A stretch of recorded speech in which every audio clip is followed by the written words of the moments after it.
welcome to First Things First. I'm Jen Wolf. That is Chris Canty. And for Chris Carter, this right here is Nick Wright. Happy Halloween. You have kids? Do you have kids? No kids, but I know I'm going to have a ton of trick-or-treaters this afternoon. I love it. Went out yesterday and bought like $150 worth of candy. Was that necessary? Well, it is, because I got to be that guy. Wait, you're that big guy. Do you give the big king size, or you still go little minis? Well, I go through minis, but I let the kids get a handful of candy.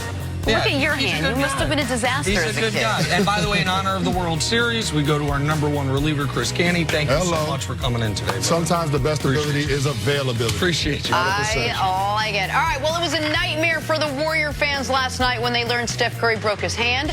Joel Embiid and Karl Anthony Towns gave us a trick and a treat. And sticking with the theme, we start with an autumn night in Houston. Nationals and Astros in a winner-take-all World Series. Game 7. Zach Greinke was cruising on the hill for the Astros through 6 innings of work. And then old reliable Anthony Rendon took the plate, going yard for the solo shot to pull the Nationals within 1 run. Still in the 7th, they pulled Greinke. They put in Will Harris. And Howie Kendrick says, hey, thanks for the pitching change. Hits a 2-run home run. Washington takes the 3-2 lead. 2 RBI singles later would make it 6-2, and Nats pitcher Daniel Hudson would do the rest. Michael Brantley at the plate. Michael Brantley striking out. Bottom 9, sealing it. The Washington Nationals win their first ever World Series title. 2 great teams, 1 great series, 100 bottles of champagne. All right, Nick, there is a lot to unpack with this one. It was a great series, great game to end it all. What did you make of last night's Game 7 win for the Nats? Congratulations to the Nationals, a team that famously started 19-31 over the first 50, and over the last 112, 3 teams were tied for the best record in baseball. The Astros, who a lot of people picked to go to the World Series, the Dodgers, who a lot of people picked to play them in the World Series, and the Washington Nationals, one of the best teams in baseball of the final 2/3 of the season. They get there and then get it done. Because it's baseball and because it was a close game late, you, of course, are going to have some managerial second-guessing. And in all sports, my #1 maxim when it comes to coaching or managing is, if I were running a team, I would say, what does the opposition hope I do? Let's not do that. Let's start from a premise of, what is the opposing team hoping I do?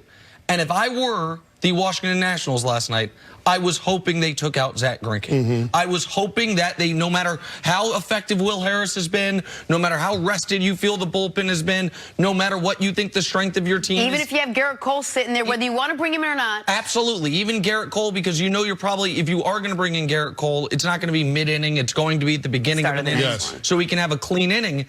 And it's not as Zach going into that 7th inning had given up 1 hit and 1 walk. In the 7th inning, gives up the solo home run, but then the next batter, there's a 2-1 count. He throws strike 2.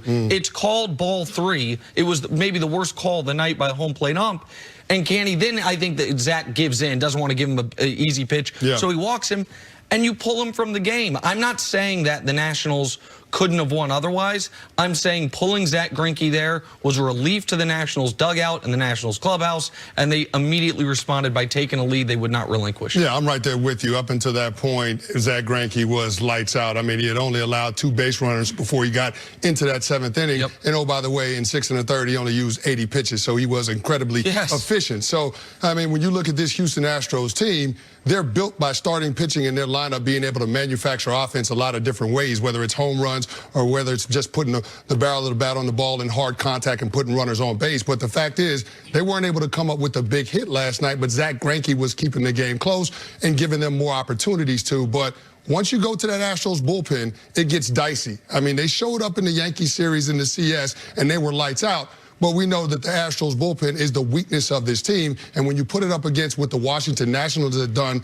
throughout the playoffs and toward the end of the regular season, this has been one of the best lineups in terms of being scrappy and being able to have productive outs, professional at-bats, being able to move guys over, even if it's bunting guys over, being aggressive on the bases. steal opportunities, all of those different things. We know the Washington Nationals can do that. So you would rather have Zach Greinke on the mound, a guy that has shown and proven that he can handle those types of situations, rather than going to Will Harris. The bullpen is the weakness of your team. Plus, Will Harris was a little shaky the night before as well. Exactly. I don't know why you would put him out in that situation and have the potential for him to get exposed. And by the way, no matter how strong your bullpen is, and you're right, it's the weakness of their team, by the 7th game of any series, your bullpen's going to be weaker than it was at the beginning. Not just because if it's tired or not, but the opposing team now for a week and a half has seen these guys repeatedly.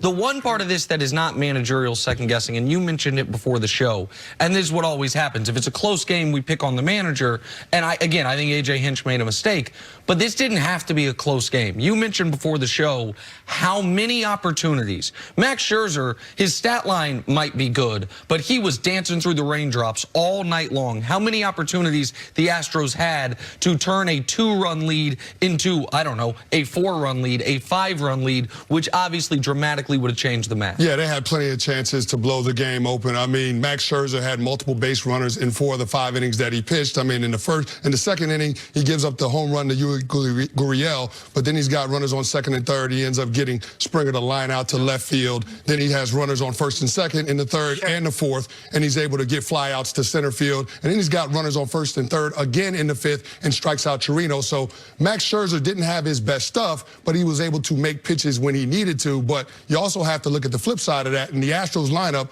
couldn't come up with the big hit when they needed to. They were 1 for 8 with runners in scoring position going up against Max Scherzer. You have to be able to capitalize when you get Max Scherzer on the ropes like that, and they didn't do it. And you said it, Nick. Everyone thought the Astros were going to be here. No one thought, really, the Nationals were going to be here. 5 elimination games in the postseason, 5 wins for a team that was 19-31 back in May. When Max Scherzer was on the trade block back in May, we were talking about where he was going to go.